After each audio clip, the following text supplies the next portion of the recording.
really quick, I listened to all the stories that you guys shared with my mom, about my mom. And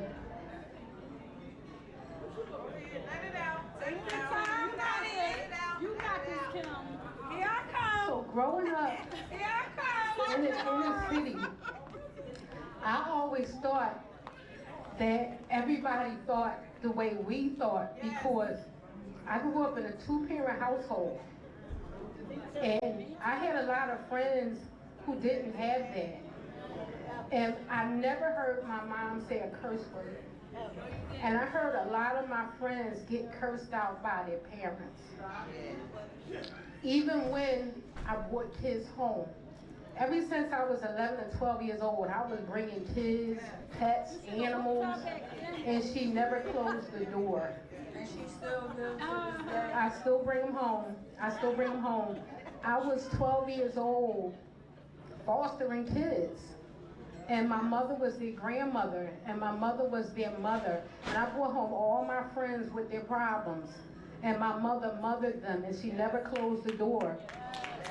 And I went to a lot of my friends' house, and their parents would say, don't bring nobody home when it's dinner time. And people would come to my house because they wanted to eat. So that's why I had that nurturing spirit to feed everybody, because my mother always said it was okay to feed everybody. And when we was growing up, I didn't know I was poor. I thought I was rich. You know, and that's because she made a way. And I'm bragging because we ain't never had a bill shut off. I ain't never not had a roof over my head. The electric has always been turned on, water, gas, food. I ain't never been hungry. And a lot of people can't say that. And yes, I'm bragging because my mom taught me to have my priorities in order. And she taught us all that. She taught us to be lovable. We wasn't allowed to fight. We wasn't allowed to argue. We had to speak to each other. I see a lot of people when they're not speaking to people. I can never imagine not speaking to my mom or disrespecting my mother. My mother has never disrespected me.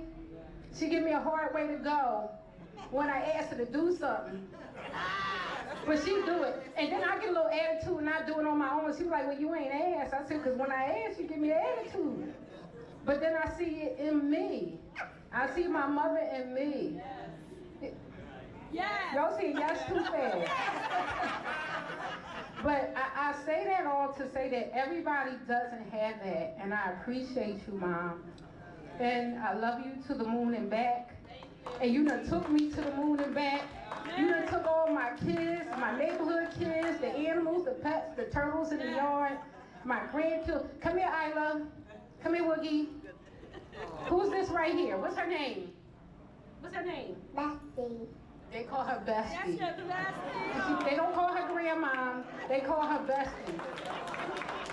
And when they realized that I was their grandma, they looked at me like, "That's my grandma. Like, that's my bestie." But she never says no.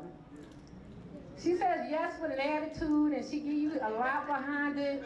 She done paid tuitions. She done paid car notes. She done paid everybody's bills.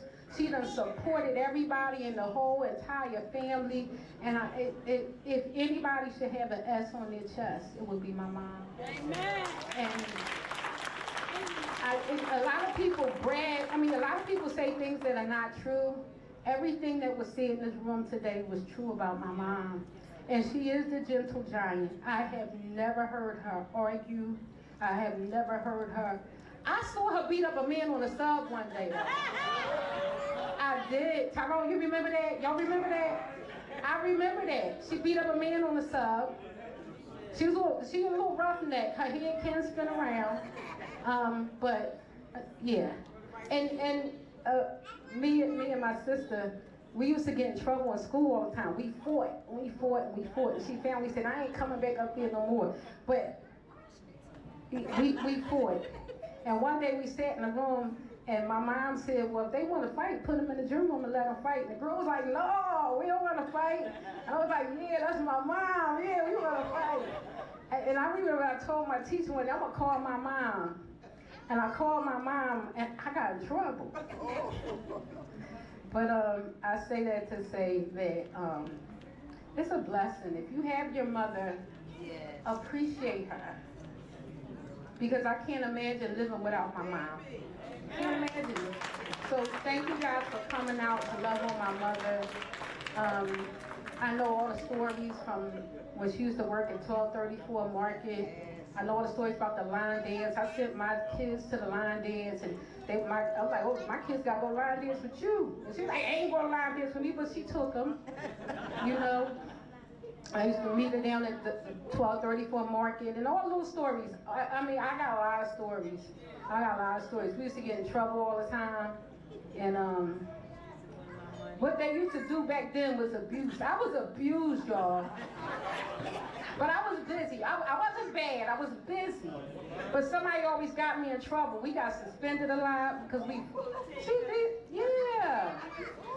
And she got to the point where she said, I ain't coming back up to that school no more. Don't get no more fights. And then she sent out trees because she didn't come no more. No, actually, she didn't send out trees. We started getting sneaky and calling other people. And the Aunt said she wasn't going no more. So a lot of times Aunt came and she didn't even know about it. But yeah, I'm telling some secrets. But I'm going to end it up. My sister want to speak real quick. You coming? Yes. I'm going to let her speak. But all my kids, before y'all leave, I need, as a matter of fact, all the grandkids. I need all the grandkids up here. I need all the, you don't have to speak, but I need all the grandkids up here. All the grandkids. Where y'all at? Y'all in here. Danny, Tiffany, Shanae, Chanel, Taylor, Rakai, Mookie, Tamir, Jeffrey. Where y'all at? All the grandkids. Kens, where you at? Kens came all the way from down south.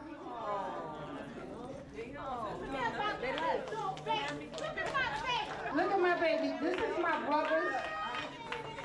Danny and Tiffany left. But this is my brother Kevin's daughter. And he passed away. Yeah, so. Yeah, but these are just some of her great. Hirsch, why you sitting there, Hirsch? No, I was getting chilly or something. But this is the few. let me get out. I'm not a grandkid. Let me get out the way. Right. But it's a lot more, not because by blood, but because I brought them home. I brought them home. And we wouldn't leave. So I wish I would have thought about taking a picture when all the other grandkids were here. But they had to leave. Jeffrey left too, right? Yeah. Yeah, a lot of them left. Muff left. Right here. 1, 2. My baby. All right. Thank you. All right, yeah. Wait a minute. Tina wants to say something real quick, and then we're going to line dance. And then if y'all want more food, the food line is back open. I'm going to bring all the food from there. I got planter trays. Take that food home. I'm not taking it. It's gonna be quick. It's gonna be quick. I know y'all want to line dance. So this is something that I want to dedicate to my good aunt. We have a hater in the room. My good aunt. And this is from me and my brothers from 1327. To my good aunt, for all the times that I forgot to thank you, for all the special little things you do, for all the words that sometimes go unspoken, I need to say, I love you, Aunt. I really do. I love you for the way you stop and listen, and for your support throughout the years, for teaching me the meaning of compassion and sharing in my triumphs and my tears. And if at any time I may have seemed ungrateful, I want to say, I truly hope you see that nothing you have done has been forgotten. And day by day, you mean the world to me and my brothers from 1327 South 15th Street. We love you, Aunt Peggy.